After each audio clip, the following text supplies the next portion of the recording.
इनके नाम और काम को आसानी से समझने के लिए, आसानी से याद रखने के लिए हमारा शॉर्ट कोड है लियो रिवाइज जीके। लियो रिवाइज जीके, लियो रिवाइज जीके, लियो रिवाइज जीके। जी हां दोस्तों, 5 नोटेबल स्कॉलर्स, लियो यानी लियोपोल्ड वॉन रैंक, आर से रेने डिस्कार्टस, वी से वोल्टेयर, जी से जॉर्ज विल्हेम फ्रेडरिक हेगल, इन्हें प्यार से हम जॉर्ज हेगल कह सकते हैं, और आखिर में के से कार्ल मार्क्स।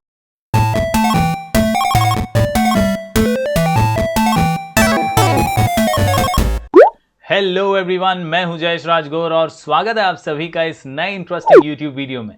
दोस्तों, आज से हमारे चैनल पर हम शुरू करने जा रहे हैं 10th स्टैंडर्ड महाराष्ट्र बोर्ड के वीडियोस। उसी कड़ी में दोस्तों आज हम हिस्ट्री एंड पॉलिटिकल साइंस से शुरुआत करने जा रहे हैं। जी हां दोस्तों, एसएसटी यानी हिस्ट्री और ज्योग्राफी आपके लिए परसेंटेज बूस्टर सब्जेक्ट हैं। जी हां दोस्तों, कई बार बड़े बड़े सब्जेक्ट्स जैसे अलजेब्रा, ज्योमेट्री, साइंस 1, साइंस 2 की भीड़ में हिस्ट्री ज्योग्राफी कहीं खो जाता है, लेकिन आपको यह समझना जरूरी है कि हिस्ट्री, पॉलिटिकल साइंस और ज्योग्राफी बहुत ही महत्वपूर्ण सब्जेक्ट हैं जो आपके परसेंटेज को मेक और ब्रेक कर सकते हैं। और इसीलिए हमारे चैनल पर हम लगातार हिस्ट्री, पॉलिटिकल साइंस और ज्योग्राफी के वीडियोस लेकर आते रहेंगे। तो अगर आप इस चैनल पर नए हैं तो जरूर इसे सब्सक्राइब कीजिएगा, बेल आइकन दबाइएगा, क्योंकि यहां आपको लगातार ऐसे ही अलग अलग वीडियोस मिलते रहेंगे। तो दोस्तों, जब बात करते हैं हिस्ट्री एंड पॉलिटिकल साइंस की, तो याद रखिए इस साल आपको बोर्ड एग्जाम के लिए हिस्ट्री में कुल मिलाकर के 9 चैप्टर्स पढ़ने हैं और पॉलिटिकल साइंस में इन ऑल 5 चैप्टर्स। दोस्तों, हिस्ट्री पॉलिटिकल साइंस एक ऐसा सब्जेक्ट है जहां 40 आउट ऑफ 40 मार्क्स आप ला सकते हैं। जी हां, बोर्ड एग्जाम का पेपर होता है 40 मार्क्स का, हिस्ट्री के 28 मार्क्स और 12 मार्क्स होते हैं पॉलिटिकल साइंस के। तो ये 40 आउट ऑफ 40 लाना काफी आसान हो जाएगा अगर आप कंसिस्टेंटली, कॉन्फिडेंस के साथ लगातार हिस्ट्री को टाइम देंगे, पॉलिटिकल साइंस को टाइम देंगे। दूसरे बड़े बड़े सब्जेक्ट्स की भीड़ में इसे भूल नहीं जाना है। जी हां दोस्तों, यही सबसे important moral of the story है। याद रखिए, हिस्ट्री और पॉलिटिकल साइंस परसेंटेज बूस्टर है। आप किसी से भी पूछेंगे तो वो कहेंगे अरे हिस्ट्री, ज्योग्राफी ये तो इजी है, ये तो इजी है, बहुत इजी है, आराम से हो जाएगा। लेकिन इस इजी के चक्कर में ही आपको 28, 32, 35 मार्क्स से सेटिस्फाई हो जाना पड़ता है। दोस्तों, अगर आप ऐसी गलती नहीं करना चाहते तो शुरुआत से ही हिस्ट्री, ज्योग्राफी जैसे सब्जेक्ट्स पर ज्यादा फोकस कीजिए, क्योंकि यही आपके बेस्ट ऑफ 5 में बहुत इंपॉर्टेंट रोल प्ले करने वाले हैं और आपको 40 आउट ऑफ 40 लाना काफी आसान हो जाएगा अगर आप लगातार ऐसे वीडियोस देखेंगे और नोट्स बना करके सेल्फ स्टडी करते हुए कॉन्फिडेंस से आगे बढ़ेंगे। तो चलिए दोस्तों, आज शुरुआत करते हैं हिस्ट्री के पहले चैप्टर की, जिसका नाम है historiography development in the West. तो दोस्तों, historiography development in the West और चैप्टर नंबर 2 जो है हमारा हिस्टोरियोग्राफी इंडियन ट्रेडिशन, ये दोनों मिलाकर के बोर्ड एग्जाम में 6 मार्क्स के लिए पूछे जाते हैं। जैसे जैसे हम अलग अलग चैप्टर्स पढ़ेंगे, मैं आपको दोस्तों उसका वेटेज और इंपॉर्टेंट चैप्टर्स उसमें से कौन से हैं और कौन से इंपॉर्टेंट क्वेश्चंस हैं चैप्टर वाइज, ये भी बताता रहूंगा। तो अंत तक इस वीडियो को देखिएगा ताकि आप बारीकी से हर कॉन्सेप्ट को समझ पाएं और हिस्ट्री को बोरियत से नहीं, कंटाले के साथ नहीं, आपको अंडरस्टैंडिंग के साथ पढ़ना है, स्टोरीज की तरह समझना है हर कॉन्सेप्ट को, ताकि आपको बोरियत महसूस ना हो, आसानी से कॉन्फिडेंस के साथ आप आगे बढ़ पाएं। चलिए दोस्तों, जानते हैं ये हिस्टोरियोग्राफी कौन सी चिड़िया का नाम है। चलिए दोस्तों, historiography development in the West. Basically दोस्तों, हिस्टोरियोग्राफी का मतलब होता है critical writing of historical narrative. जी हां, कोई भी घटना जो पास्ट में घटी है, कोई भी इंसिडेंट जो पहले हुआ है, उसके बारे में जब कोई स्कॉलर यानी कोई हिस्टोरियन या कोई बड़ा महान शख्स उसके बारे में डिटेल में एनालिसिस करते हुए लिखता है, तो उसे लिखन को हम हिस्टोरियोग्राफी कहते हैं। जी हां, that writing is called as historiography. याद रखिए दोस्तों, इस चैप्टर में हम ट्रेडिशन ऑफ हिस्टोरियोग्राफी सीखने वाले हैं, मॉडर्न हिस्टोरियोग्राफी कैसे डेवलप हुई वो समझने वाले हैं, और आखिर में हम देखेंगे साइंटिफिक पर्सपेक्टिव और नोटेबल स्कॉलर्स की कही गई बातें। तो कुल मिलाकर हिस्टोरियोग्राफी ये सिर्फ हिस्ट्री राइटिंग कैसे शुरू हुई, कहां तक पहुंची, मॉडर्न हिस्ट्री राइटिंग कैसी है, आजकल के दौर में हम किताबों में हिस्ट्री जब पढ़ते हैं तो उसका लेखन कैसा है, ये सारी बातें इस चैप्टर में सीखने वाले हैं। चलिए शुरू करते हैं। जी हां दोस्तों, सबसे पहले ट्रेडिशन ऑफ हिस्टोरियोग्राफी। शुरुआत आखिर हुई कहां से? जी हां दोस्तों, the writing of critical historical narrative is known as historiography. जी हां दोस्तों, इस शब्द को दिमाग में गाड़ दीजिएगा, याद रखिए, writing of critical historical narrative, writing of critical historical narrative, writing of critical historical narrative. सब लोग एकदम थम्स अप के साथ नीचे कमेंट में भी लिख दीजिएगा, writing of critical historical narrative, writing of critical historical narrative is called as historiography. कभी भी कोई उठा करके पूछे भैया हिस्टोरियोग्राफी क्या है, तो इसे कहेंगे आप writing of critical historical narrative. जानते हैं इतनी बार मैंने क्यों रिपीट किया? क्योंकि ये क्वेश्चन बोर्ड एग्जाम में जरूर आ सकता है और कई बार आ भी चुका है। तो याद रखिए, writing of critical historical narrative is known as historiography. A scholar who writes such a narrative is a historian, यानी जो ऐसे पास्ट इंसिडेंट के बारे में लिखता है, जो उन्हें ऑब्जर्व करते हुए उनके बारे में पढ़ने के बाद अच्छे से प्रेजेंट करता है और लोगों के सामने रखता है, उस व्यक्ति को हम हिस्टोरियन कहते हैं। तो basically the person who writes historiography is known as a historian. दोस्तों, इसके अलावा आपको जानना जरूरी है कि ancient communities all over the world used various means like cave paintings, storytelling, singing songs and ballads etc. for this purpose। यानी प्राचीन काल से ही, एंशियंट टाइम से ही हर व्यक्ति ने, ह्यूमन बीइंग ने हमेशा से ये कोशिश की है कि वो अपनी कहानियां आने वाली जनरेशंस तक पहुंचा सके, और उन्होंने हमेशा से अलग अलग माध्यम इसके लिए चुने हैं। आज के मॉडर्न डे वर्ल्ड में हम देखें दोस्तों, तो हम बुक्स के माध्यम से, इंटरनेट पे वीडियोस के माध्यम से लोगों के बारे में जानते हैं, उनकी कहानियां सुनते हैं, उनको पहचानने की कोशिश करते हैं और उन्हें समझते हैं। उसी प्रकार पहले के जमाने में तो इंटरनेट नहीं था, वीडियोस नहीं थे, कई ऐसी बुक्स वगैरह नहीं थी, तो वो लोग क्या करते थे? तो वो लोग केव पेंटिंग्स करते थे, story telling, singing songs and ballads, ये भी एक प्रकार का गाना ही है। ऐसे अलग अलग चीजों से वो हम तक उनकी कहानियां पहुंचाने में सफल होते थे। जी हाँ, these traditional means are looked upon as the sources of history in modern historiography, और इन्हीं के जरिए आज की हिस्टोरियोग्राफी जो है स्लोली एंड स्टेडीली आगे बढ़ती जा रही है। दोस्तों, हमने अजंता एलोरा केव्स देखे हैं, हमने ताजमहल देखा है, इन चीजों में कहीं ना कहीं ऐसी ही हिस्टोरियोग्राफी छुपी हुई है। चलिए दोस्तों, बढ़ते हैं आगे।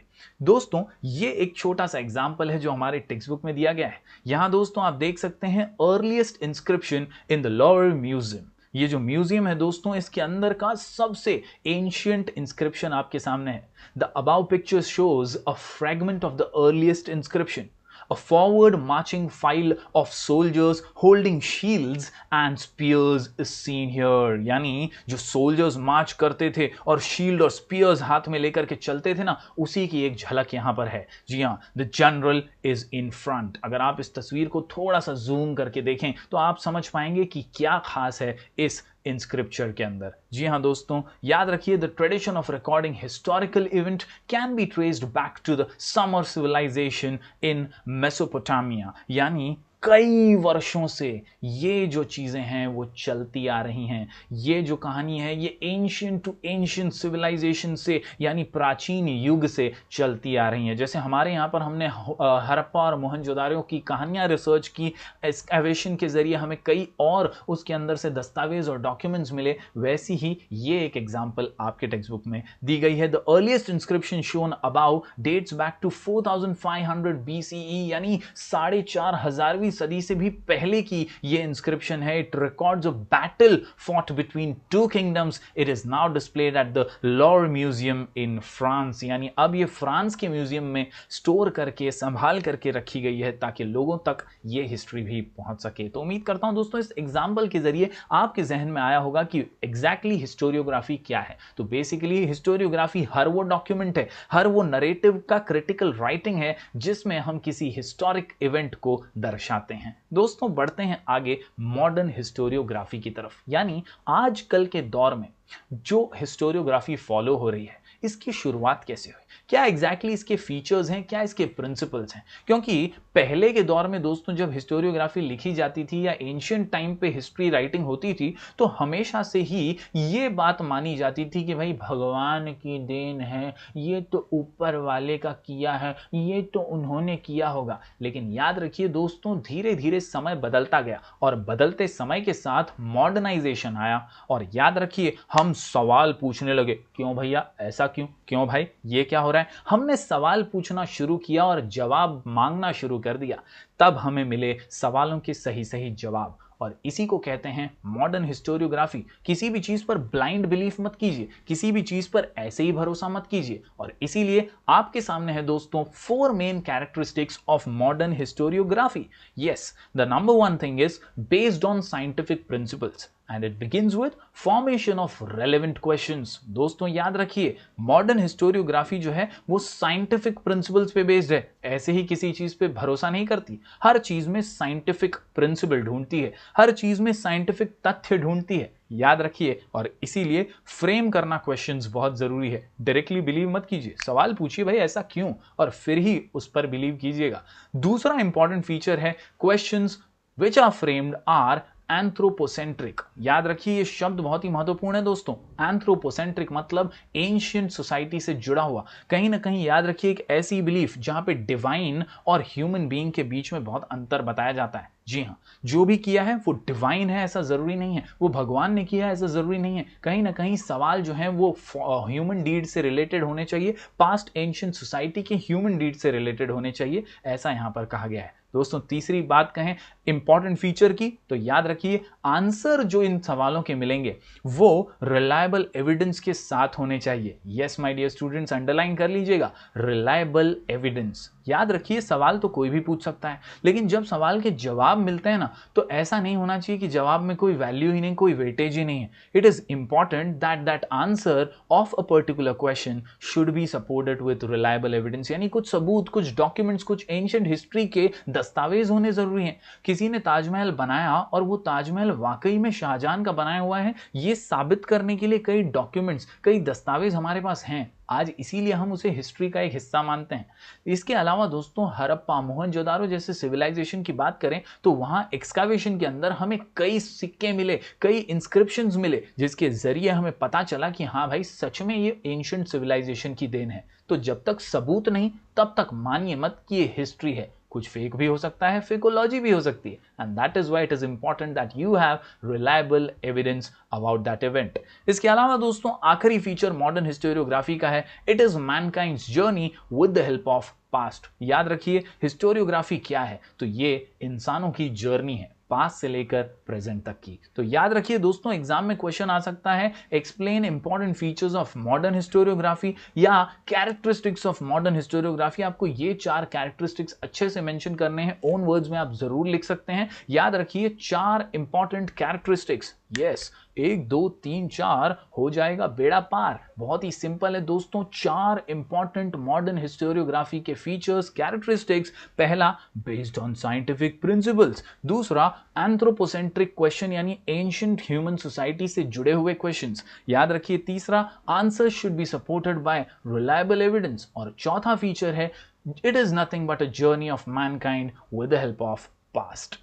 तो दोस्तों उम्मीद करता हूं आप मॉडर्न हिस्टोरियोग्राफी और उसके फीचर्स को समझ पाए होंगे। दोस्तों अगर आप अभी तक इस वीडियो को देख रहे हैं तो जरूर इस वीडियो को लाइक कीजिए, बहुत जरूरी है। आपका लाइक और सब्सक्राइब हमारे लिए मोटिवेशन साबित होता है। चलिए बढ़ते हैं आगे और इस चैप्टर का अगला कॉन्सेप्ट देखते हैं। दोस्तों याद रखिए जैसे जैसे मॉडर्नाइजेशन आया हमारे दिमाग में डेवलपमेंट हुआ एक साइंटिफिक पर्सपेक्टिव का। हम चीजों को साइंस की नजर से देखने लगे। ये बहुत जरूरी है कि साइंस और हिस्ट्री में एक बैलेंस बना रहे, कभी भी एक दूसरे को नीचा ना दिखाया जाए। साइंस भले ही अपनी जगह पर सही है, लेकिन हिस्टोरिकल मेथड्स भी उतने ही इंपॉर्टेंट है। स्लोली एंड स्टेडीली जैसे जैसे हम मॉडर्नाइजेशन की ओर बढ़े, we started developing a scientific perspective in Europe and historiography began. जी हां दोस्तों, इसकी शुरुआत यूरोप से हुई और वहीं से डेवलपमेंट हिस्टोरियोग्राफी का तेजी से होने लगा। Till the 18th century CE, Europe had achieved a remarkable progress in the fields of philosophy and science. दोस्तों 18वीं सदी तक यूरोपियन नेशंस ने जो था वो साइंस और फिलॉसफी में तेजी से डेवलपमेंट कर लिया था। कई ऐसे महान व्यक्ति थे, स्कॉलर्स थे, जिन्होंने बहुत सारी साइंटिफिक टेक्नोलॉजी और साइंटिफिक मेथड्स जो थे रिसर्च के वो सामने रखे थे। Scholars by then had come to believe in the possibility of studying social and historical truths by applying scientific methods. यानी अब जो स्कॉलर्स थे, जो नोटेबल स्कॉलर्स थे, जो व्यक्ति थे महान उस जमाने के, उस दौर के, वो अब अलग अलग चीजों को साइंटिफिक मेथड से स्टडी करना शुरू कर चुके थे। तो दोस्तों इस चैप्टर के सबसे अहम पड़ाव पर आते हैं जो है नोटेबल स्कॉलर्स। जी हां दोस्तों, बोर्ड एग्जाम में इन 5 नोटेबल स्कॉलर्स में से जरूर आपको 2 क्वेश्चंस पूछे जा सकते हैं। दोस्तों इस चैप्टर का सबसे अहम आंसर है about the deeds of notable scholars और उनकी कही गई बातें। नोटेबल स्कॉलर्स का मतलब होता है महान व्यक्ति। ये वो महान व्यक्ति हैं जिन्होंने हिस्टोरियोग्राफी के बारे में कई इंपॉर्टेंट चीजें कही हैं और मैनकाइंड के उद्धार के लिए इन्होंने कई महत्वपूर्ण बातें की हैं। तो इन नोटेबल स्कॉलर्स के नाम और इनका किया हुआ काम हम पढ़ने वाले हैं इस आसान और मजेदार शॉर्ट कोड के जरिए। जी हां दोस्तों, कुल मिलाकर के 5 महत्वपूर्ण नाम हैं जो आपके टेक्स्ट बुक में दिए गए हैं और इनके नाम और काम को आसानी से समझने के लिए, आसानी से याद रखने के लिए हमारा शॉर्ट कोड है लियो रिवाइज जीके। लियो रिवाइज जीके, लियो रिवाइज जीके, लियो रिवाइज जीके। जी हां दोस्तों, 5 नोटेबल स्कॉलर्स लियो यानी लियोपोल्ड वॉन रैंक, आर से रेने डिस्कार्टिस, वी से वोल्टेयर, जी से जॉर्ज विल्हेम फ्रेडरिक हेगल, इन्हें प्यार से हम जॉर्ज हेगल कह सकते हैं, और आखिर में के से कार्ल मार्क्स। जी हां दोस्तों, कुल मिलाकर के 5 महत्वपूर्ण नोटेबल स्कॉलर्स और इनकी अलग अलग बातें। शॉर्ट कोड है लियो रिवाइज जीके। दोस्तों आप बने रहिएगा हमारे चैनल पर, हम अगले वीडियो में इन 5 को डिटेल में डिस्कस करेंगे और एक ही बार में आसानी से इनको याद कर लेंगे ताकि इनकी कही गई बातें अच्छे से एग्जाम में हम प्रेजेंट कर सकें। तो हम मिलेंगे दोस्तों फिर एक बार अगले वीडियो में जहां हम लियो रिवाइज जीके के जरिए आसानी से सभी नोटेबल स्कॉलर्स को स्टडी कर लेंगे। Thanks for watching this video. आप हमारे Telegram channel sky education official को ज्वाइन कर सकते हैं, वहां हम इंपॉर्टेंट नोट्स डालते रहते हैं। इसके अलावा दोस्तों आप हमारा app sky education play store या ऐप स्टोर से डाउनलोड कर सकते हैं। दोस्तों अगर आपको कुछ भी दिक्कत है तो मैं आपको इंस्टाग्राम पे मिल जाऊंगा। मेरी आईडी है @rajgorjayeshv। जी हां दोस्तों, stay connected with me. Thanks and regards. हम मिलेंगे फिर एक बार कुछ और नए वीडियोस के साथ। तब तक के लिए do like, share and subscribe.